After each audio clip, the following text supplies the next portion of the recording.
Good morning, goddammit. This is day 4 of our fucking adventure. Say hello, wife. Today we're gonna go confront Ashland. Ashland is a town in which I spent about a month in the winter of 2000, or autumn of 2000. And it was very cold and I didn't have any place to go. So I lived up in the mountains, slept there at night, and came down into the town square during the day to hit people up for change and leftovers. And when it got too cold and the snow rolled in, I started sleeping under the little shelter that they used to, it was a little house really, that they used to feed us all potted meat sandwiches and such. So we're going to go check some of that out today, and then we're going to move on to California and then up the Oregon coast a ways as far as we can get before we camp. So we are in downtown Ashland, and we're about to head into Lithia Park. So that's the square that I used to hang out in. I hung out there for like a month. And the cops kept asking me to leave. And then there's the water fountains where you have the lithium water flowing continuously so that people can drink and be mollified, I presume. So we had a little tent village, wouldn't go so far as to call it a city, but a tent village up in the mountains. If you follow this road long enough, which we're going to, you see the mountain roads and all of that, Forest Service roads. And we'll follow it up to the barrier. We would pass the barrier, walk about another quarter of a mile, maybe another half a mile, and then we'd climb a mountain ridge, and then up on a game trail is where we had our tents. There was this giant flying insect when we walked in, or when we came into the room, and Priscilla was laying on the bed. Insect came down, flew right in front of her face. She swatted it and basically creamed it against the pillow. I was just trying to swat it away. Yeah. Well, the problem with that is that it looks like, you know, a big taint strip on the pillow. It looks like we were doing some nasty business in there. So we had to write a little note just so they didn't charge us for some kind of, you know, defiling their goodies. So here we are. This was the place.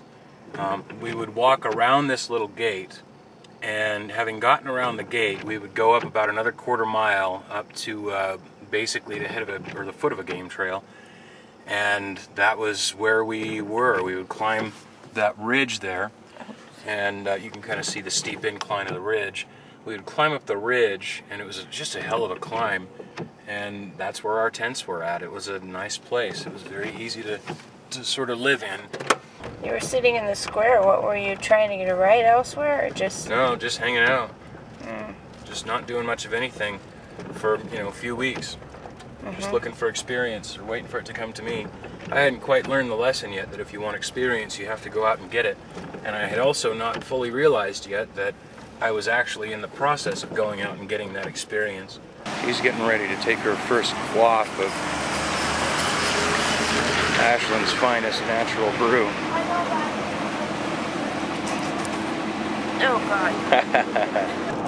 Okay, so we just passed a motel and we passed the California state line. The motel is where I got dropped off by somebody who was giving me a ride. And then I walked from there past the agricultural inspection stand and the state line down this road. And I guess from the agricultural stand it's 2 miles to the tunnel. Let's see. Ah, yes, we can pull off. Okay. There it is. It was in front of this tunnel that I spent 18 hours trying to hitch a ride and then eventually sleeping. Here it is.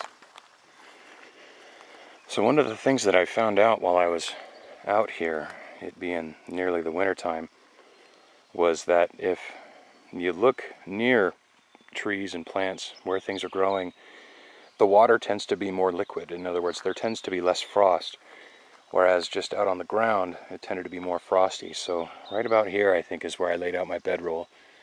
These trees have had about 10 years growth since then. So we just pulled off to the side of the road. We are on 101 headed northbound through the Oregon coast, and there are all these pull-offs for these viewpoints. And there's some real pretty stuff out here. So it seems. It's also helpful if you're not punching me in the back every time you slip. I don't know why you're holding on to me. I'm just as likely to slip and fall as you are. Well, there's that big fucking rock. Why are you filming me? Because you're pretty. I told you not to film me. Mm-hmm. That's what they all say. So we have been caught in a tourist trap called the Prehistoric Gardens. Follow the dinosaur tracks. Follow the dinosaur tracks. Who would have thought to just stick a bunch of dinosaur sculptures out here, middle of Southern Oregon 101, and charge admission? That is like classic American tourist trap. That's beautiful. This is amazing. They've found a way to capitalize on a patch of common fern. Beautiful. So, the more I see this place, this little tourist trap on the 101, the more I kind of dig it, you know? You don't see a lot of tourist traps, or you don't see a lot of anything dedicated to science anymore. And such are the great controversies with which we live these days that it's difficult to find naked, unabashed science. Priscilla is taking a picture of everything in this park. Every single thing. We could probably sell the photos to Google, and they could Google map this shit so that you could have a trail-side view of prehistoric park.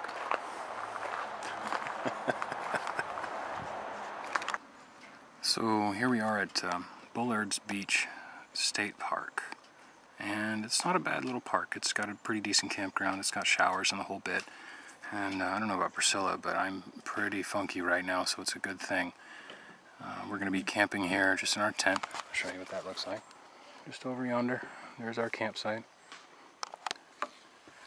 We'll be there for the night, and once we're done, then tomorrow we'll pack up and push on to the next destination. And I'm not quite sure what that is yet, but it's going to be somewhere north. So we'll see you then.